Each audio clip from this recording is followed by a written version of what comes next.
Hi, I'm Cassie Burton, host of the Curiosity Junkie podcast. I want to personally thank you for taking the time to listen today. Please feel free to share your favorite episodes and don't forget to hit the subscribe and like buttons. There are a couple of ways you can help support the show.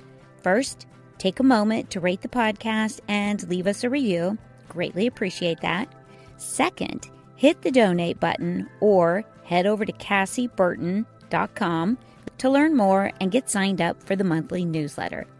Thanks again for listening and enjoy the show. Today's guest is an author, writer's coach, podcaster, yoga teacher, spiritual seeker, and someone who suffers from complex PTSD. Please welcome Brad Wetzler to the show. Hi, Brad Wetzler. Welcome to the Curiosity Junkie podcast. Hi, Cassie. Good to see you. Yes, great to see you. We kind of work together a little bit, but this is fun. We are going to jump in and talk about a lot of things, but we're going to start off with your new podcast, Enlightened-ish, which I love. And I just really want to share that with everybody because it's a great podcast. So talk to us a little bit about why you started it. What's it about? Okay. Yeah, great. Well, I started a podcast this spring called The Path, and it was an interview format, and I enjoyed that. And I just got some feedback that people wanted to hear a little bit more of my story. And so I just sat with that for a while and decided to relaunch it. And I had this name, Enlightened-ish, and I owned the domain and everything. So I'm just going to use that. So the idea is sort of, I spent a lot of time chasing healing and really chasing enlightenment.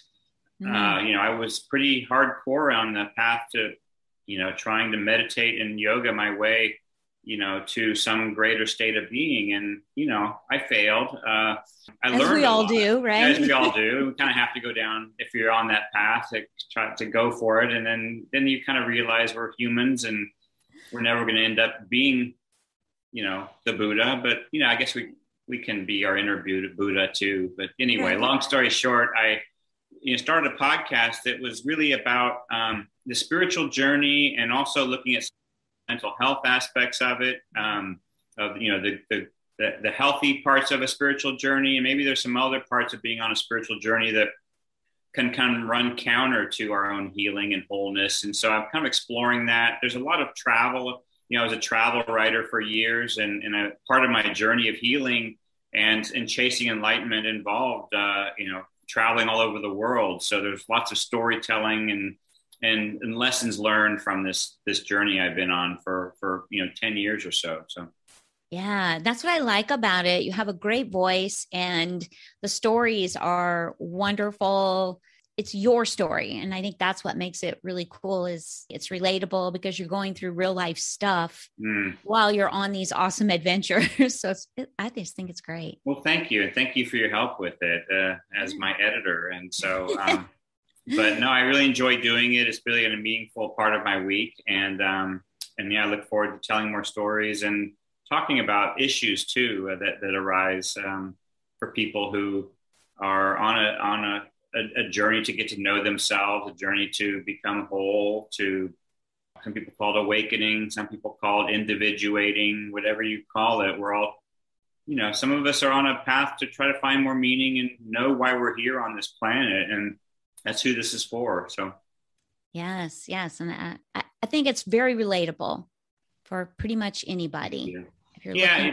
Thank you. And I guess one other thing I wanted to add about it was that it's, the part of the title, Enlightened-ish, it really does acknowledge the humanity of the journey we're on and how it can be messy. And, I think one of the reasons I started the podcast too is I ended up talking to a lot of, swamis and, lamas and, mamas and papas and all the different types of spiritual leaders. And there was just once some people get to maybe a certain place as teachers, they seem to sometimes lose their humanity, or at least they don't talk about it. And that struck kind of a chord in me that there's a part of me that just doesn't believe that these spiritual masters have quite transcended their humanity the way they can present. And so I wanted this to come from the heart and come from a place of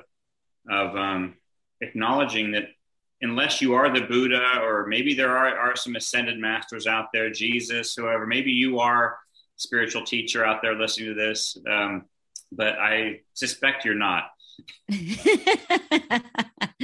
Right? Yeah. Well, you do so much too. That's another thing I think that makes the podcast interesting is you have some really great stories from when you were an adventure writer and travels. You've been all over the world. So it's really fascinating to kind of mentally, visually visit those places with you, because you do a great job of the story part of it. Well, thank you. Also an author. I'm just going to go through a couple of things. You do the podcast, you run some memoir coaching workshops and do that one-on-one. You also teach yoga. You've got a lot going on. But one of the things I find really fascinating about you is you are complex trauma PTSD. So you have the CPTSD. Well, that's hard to say. And it stems from an event that happened fairly young in life.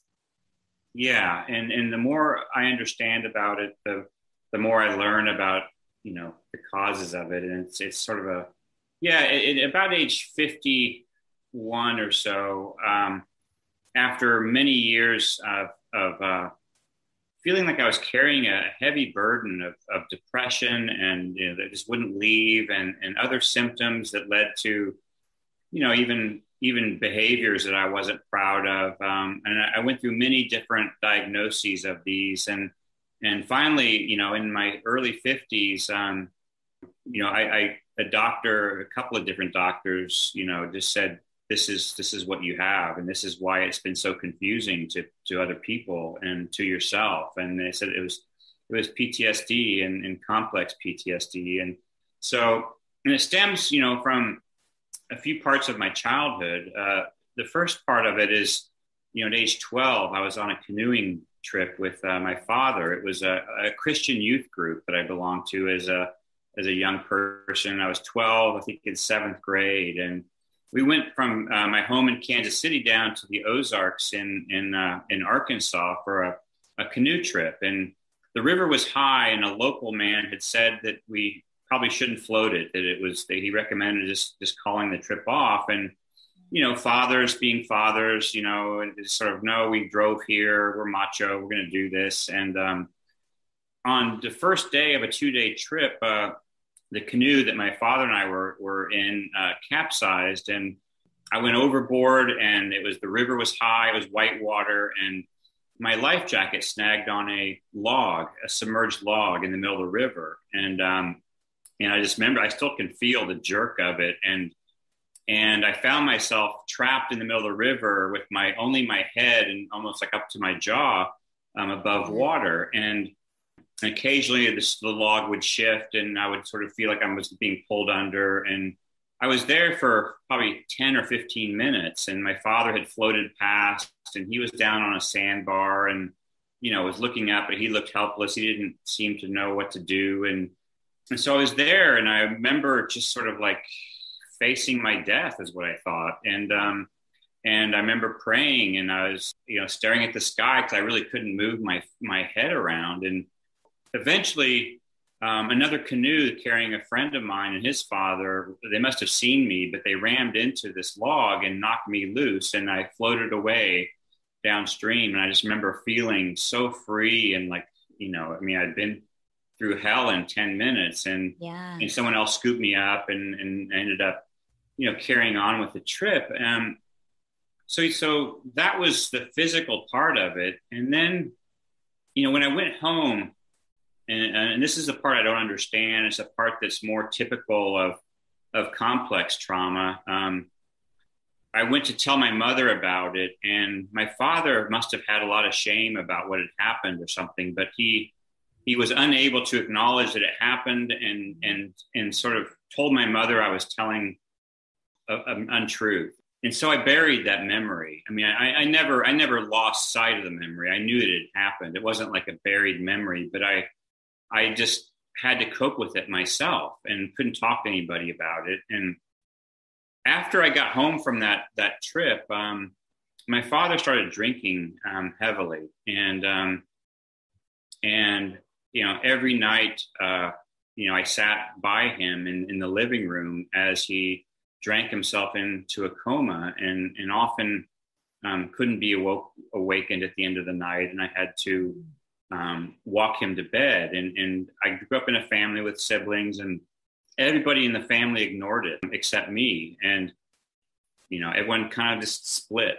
I mean, I just remember being in this family room alone with him, and I really admired my father and loved him and couldn't abandon him in a way. But it also was, and this is the complex part, the family lived in denial that this was going on. And I would be the person to raise the issue, can we talk about this? Well, there's nothing wrong, Brad. There's nothing going on. And so. Just a couple of drinks. Yeah, right. Yeah. Yeah. Over time, it's a complex thing to talk about, but, families with alcohol issues, the kids take various roles, and I became the truth teller and what you might call the scapegoat. And people didn't like that I was disrupting the family mythology that we were perfect. And over time, even my siblings started to see me as the problem, and I became kind of an outcast in my own family. And that continued on into adulthood, and kind of became the carrier of the truth and the burden behind that truth and the pain of a family system that was really unhealthy. And, if you know anything about family systems, which I've only learned through my own working through my stuff, that, usually a strong sensitive type is the one that carries the burden of the family secrets. And when you can't tell other people about it, when you're told not to talk about it, this burden gets heavy. And so it probably almost feels a little like shame. Yeah, well, shame, that's exactly right. And interestingly, perfectionism is such a thing in our culture. And, as Brene Brown says, the flip side of perfectionism is shame. And so while the family's looking perfect and maybe even not feeling that much shame themselves, the shame is getting directed at me, and I'm feeling it and holding it. And so it was the shame. And there's now, evidence in the psychological community that shame is actually a deep cause of depression.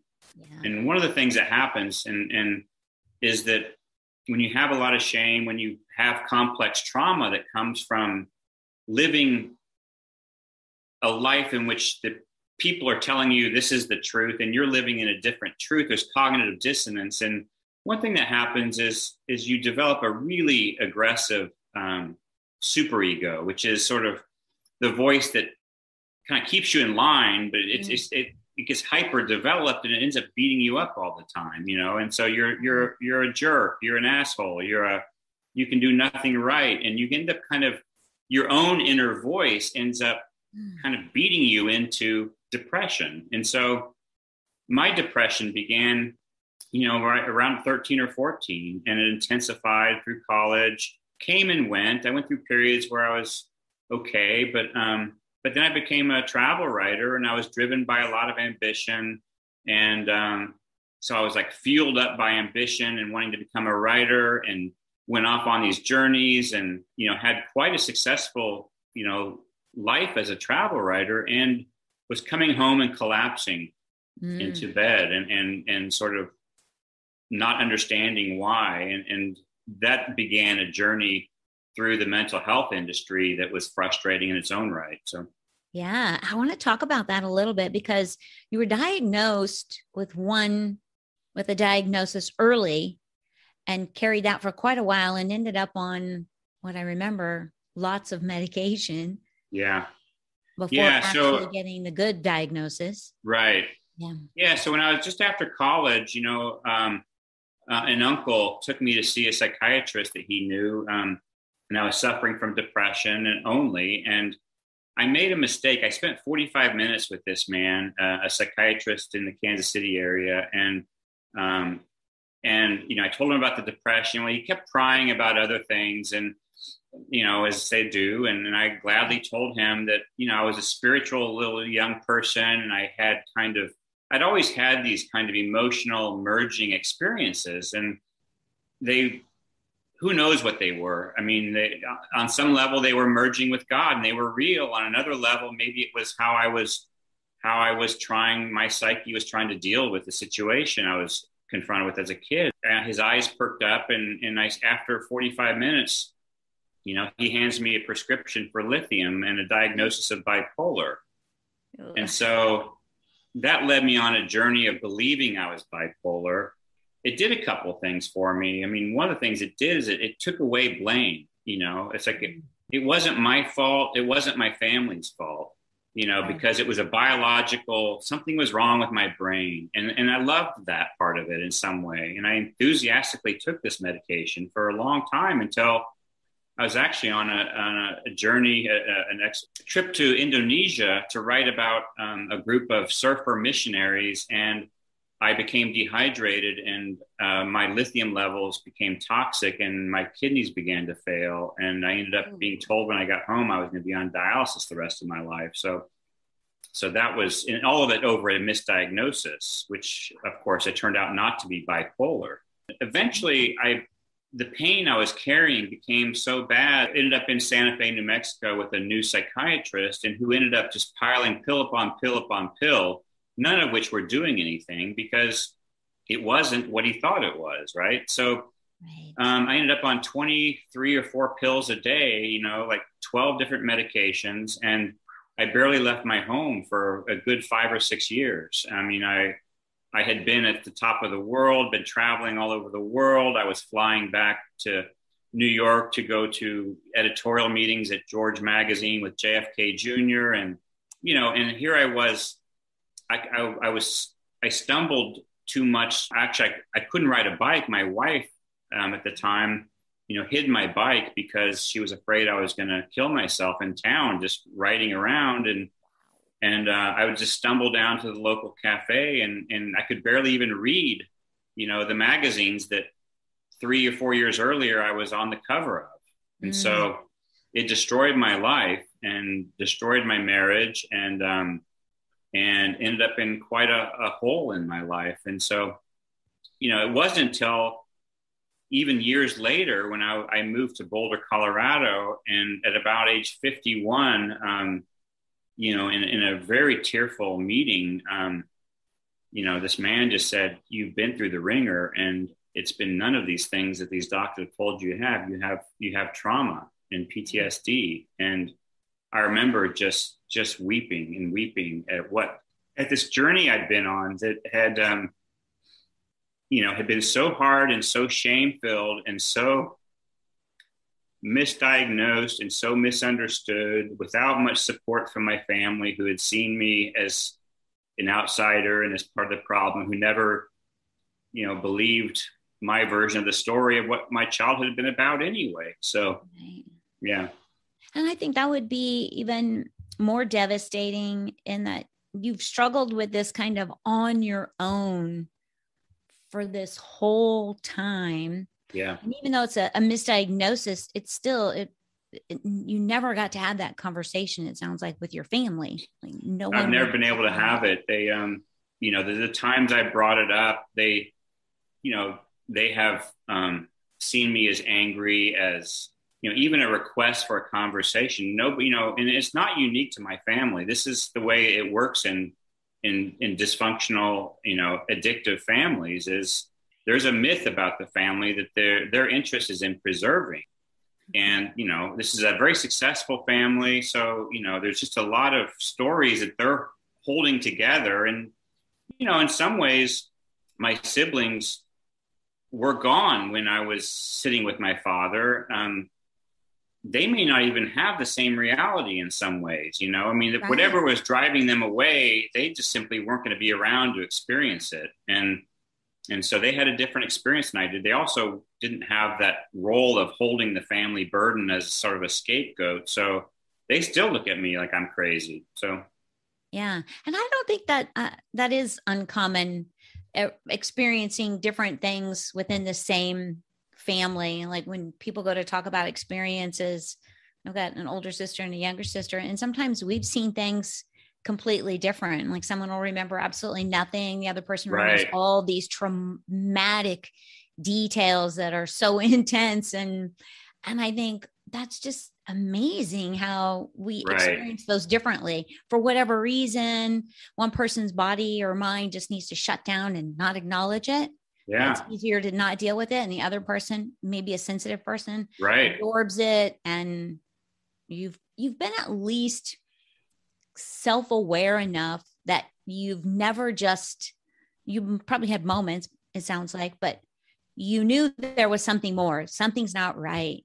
There's something not clicking, whatever that is. I don't know, but you didn't give up. So I think that's awesome. I know. And there is something about hope that I've had that served me. And at times, as you know, as everything's a paradox, sometimes the hope has sometimes looked like hoping my family would change. And so, you know, hope is as one of, you know, friend and teacher of mine says, hope is never a good strategy. But there was an inner light that kept me knowing that I could get through this, that I do appreciate, even if sometimes I've had too much hope that, you know, in an outcome that was never going to happen. So, yeah. So working with a specific trauma therapist, you've been able to kind of process some of that, right? Like you're, you're still on a journey. Yeah, I am. So I ended up, after this diagnosis, finding a trauma specialist in Boulder, and that work changed my life because, you know, I learned techniques to deal with these episodes of these, basically with their emotional flashbacks, or what people with complex PTSD have. And people know about the word flashback, you know, with like, you know, war veterans have, you know, these vivid flashbacks of a horrible thing they did or went through. And the thing about an emotional flashback that's sometimes even harder, and this is, you know, complex trauma is sort of a, you know, a side part of trauma. But the emotional flashbacks can be even worse because there is no visual component to it. So what happens, and if people don't know what trauma is, like your body is telling you that you are under attack, basically, or you're back in the experience that caused the trauma. Mm-hmm. And so your body's like freaking out, telling you, you know, warning, you are in a dangerous situation. You've got to do something and get out. And that's how it feels. Like your body, you know, I was talking to somebody the other day about what it feels like. And it feels, you know, reminds me of the Incredible Hulk when he's, you know, kind of like expanding into the big person. It's not what happens physically, but the image of watching that is kind of what it feels like. It feels like your body is wanting to escape from itself. You know, it's terrifying. And there's also no visual component to it now with complex, because often it happens over a period of time, right? It's sort of the words people tell you, the lies you live with, it created the cognitive dissonance, and over time. And so you just, you know, so you just had something happened, an argument with somebody or something, but suddenly you're in it again. It's just really a frustrating thing. And that's why it looks like bipolar to some people. And this is a national issue. I mean, I'm not the only person this has happened to who've been on lots of drugs. I mean, for bipolar only to turn out it was trauma. It's a common thing that, you know, people of my generation, I'm 55, you know, we came of age with the promise of Prozac and all these medications, and doctors loved to call people bipolar back then and give them a bunch of meds. And it actually made it harder to impossible to heal, because then you can't feel anything. Mm-hmm. I mean, I'm grateful that trauma specialists have now advanced, but anyway, long story short, so the trauma specialist, instead of just telling your stories out, you know, inventing, she actually has you feel them and experience these stories in your body. And the other thing that's interesting is that, you know, they don't know why specifically, but really kind of nonlinear things like yoga, dance, all these other modalities, you know, EMDR, they've discovered really work far better than pills work. And so, in this country, we just love pills and love, these pharmaceuticals and treat the symptom. I know, right? Not the root cause. I know. And so one of the things, like, they don't, people will laugh at, someone doing dance to be healing thing, you should take a pill instead, but it's really, they're finding this more effective. So, yeah. Yeah. I think the pill too we're such an instant gratification society today that a pill just seems like a quick fix. Not only do we not read all of the things it might cause and probably will add to your woe is me thing. It's like, it's not the fix. It's a cover up, which requires another layer, which can require another layer. And it's just not a healthy overall. Yeah. Yes, I know some people, medication is a must and it does help some things. I'm not shaming all medication. Right. And to be clear, I take a mild dose of antidepressant now because, my brain got affected by this, and it does help me keep, kind of my mood better. So I'm not anti-pharmaceuticals, but I am anti the way they're used so frivolously and aggressively. And yeah, I say get a second opinion. Yeah, right. When it's something like that and you're going to be on medication for a while. Yeah. When you were talking about kind of taking away your feelings, it reminded me, my mom was diagnosed bipolar as well many years ago. And she struggled with that. Sometimes they'd put her on different, like change her meds, and it would just be like right here. She couldn't even hardly hug you. She just had no, it was like, is she there? And she didn't like that. She knew it was happening. And she was like, I don't like that. And so what would happen is then she would go off her meds, which she needs something. Yeah. Like you said, there is an imbalance after years and years and years of having that. You need help.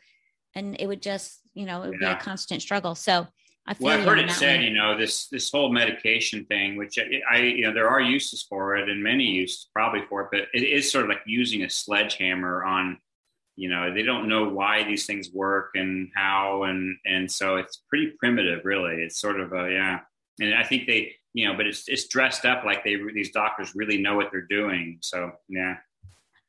That's the funny thing. I know. We trust the medical profession way more than I think we should. I know. I agree. Well, let's talk a little bit about the yoga, because I know that's something that you found to be helpful and you teach it. So I want to connect people to you and your yoga. And then I want to dive into your book a little. Sure.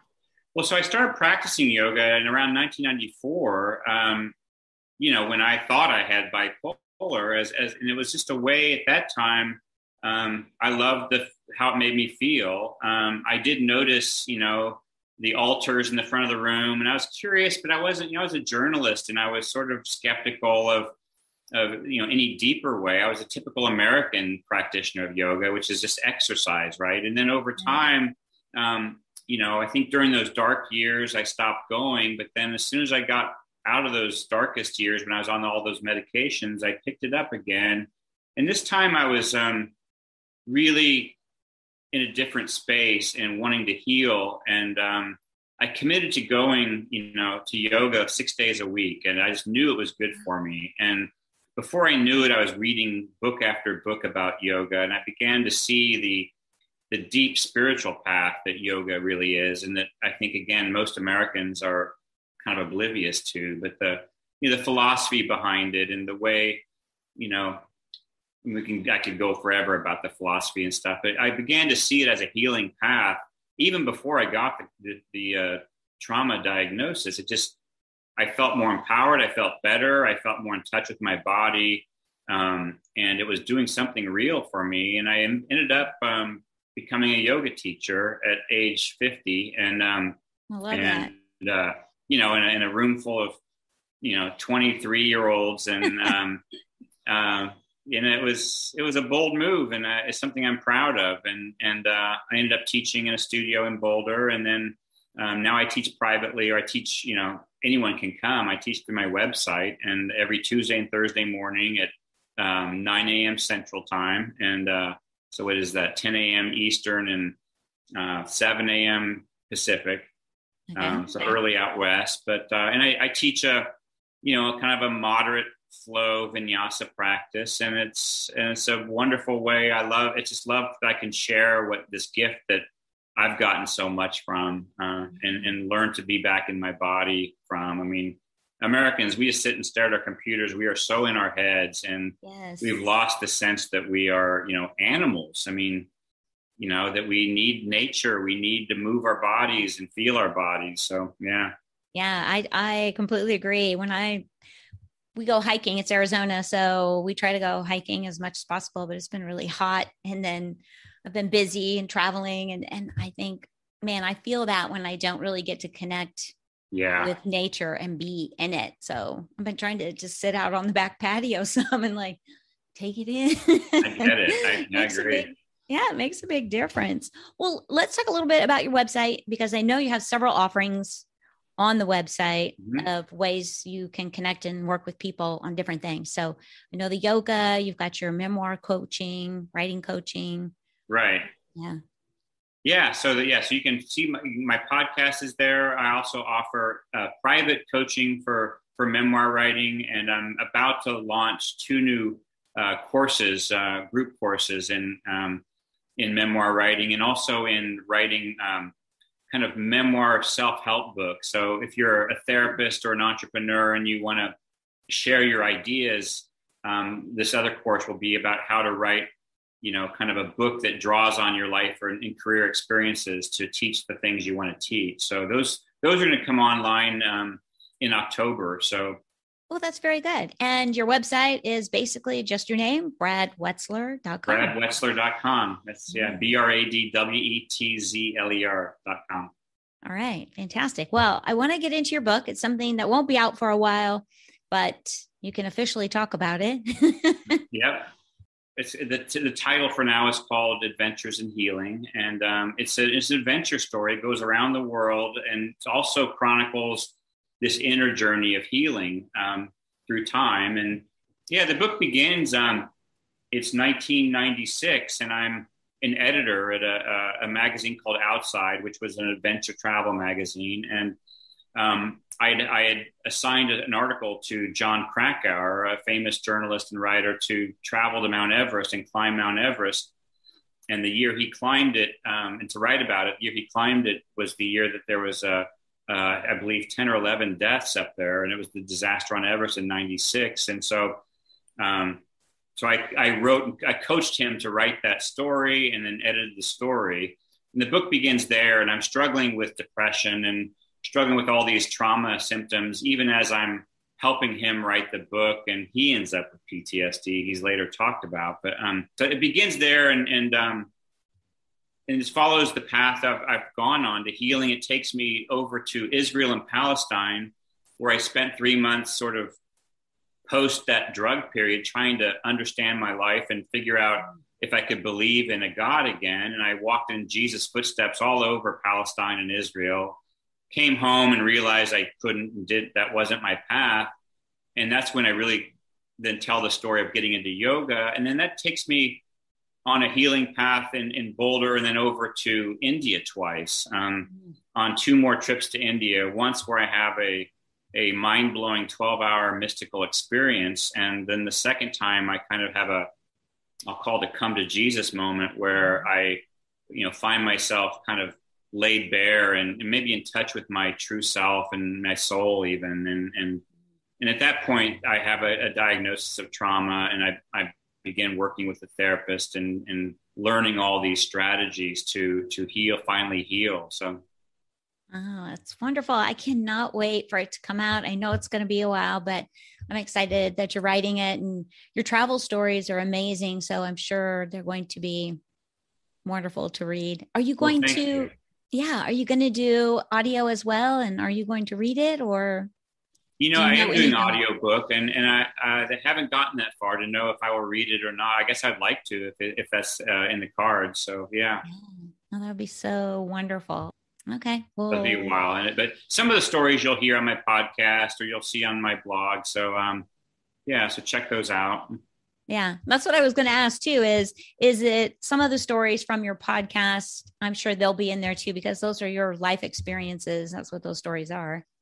Yeah, there will be. But there will also be kind of an unpacking of the hard work I had to do to heal. It wasn't all just traveling and having mystical experiences. There were hours in therapy offices, hours, in my apartment practicing yoga and meditating alone. There were hours of, kind of dealing with life and getting re-triggered and taking steps backward. And sort of there's going to be some useful chapters in it about, what one needs to do to heal and how much work it takes. And so, I think that's great, because I do think there's a misnomer that healing is 1, 2, 3 step and you're healed, or that, being mindful is the same thing. I'm like, all of that is a journey, and it's a long journey, and it could be a lifelong journey. Yeah. It's not something that just happens and you're healed.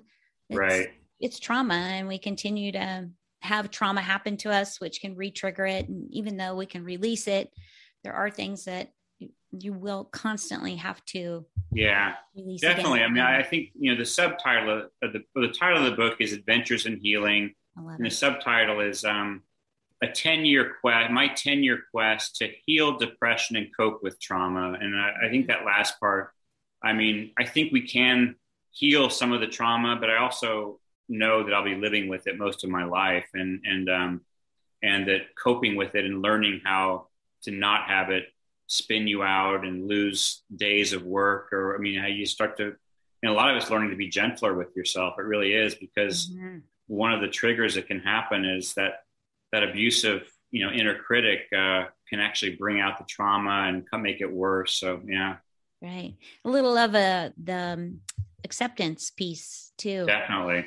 Right. One of the things that's done the most healing for me was I practice what's called metta meditation every day. And it's a Buddhist practice that is oriented towards, being more compassionate to yourself and others. And there's a kind of a pattern of may I be, healthy, may I be peaceful, may I be free. And, may the people who are in your life who are difficult, you run through those same phrases. So it's a really healing thing for us for me, it has been to soften that inner critic. And so, yeah. Yeah. I was just talking with a gal today on Vedic meditation. Oh, yes. Oh, yeah. I think you know her. Susan. Yeah. She's in a group I'm in. Yeah. Yeah. I was like, wow, this sounds like a really interesting meditation. And that's what I think I like about meditation. There are so many different ways to do it. There will be one that will speak to you and the thing that you need in that moment or at that time. And you may advance and move on to different types or styles. But I love meditation for that reason, because there are so many different avenues you can go. I agree. And guided meditations are so powerful. For beginners especially, it's like if you're intimidated by it, it's just like, just find one of these apps that have great guided meditations and just listen and, put your hand on your heart and lie on the couch. And that's all you need at first. Eventually, if it works for you, you might end up sitting quietly for, 20 minutes or longer. But hey, if you only lie on the couch with your hand on your heart and listen to a guided meditation, that's meditation. It's really a healthy thing. Yeah. Cause I'm like, don't get caught up in it's got to be done a specific way. Do what feels right. Yeah.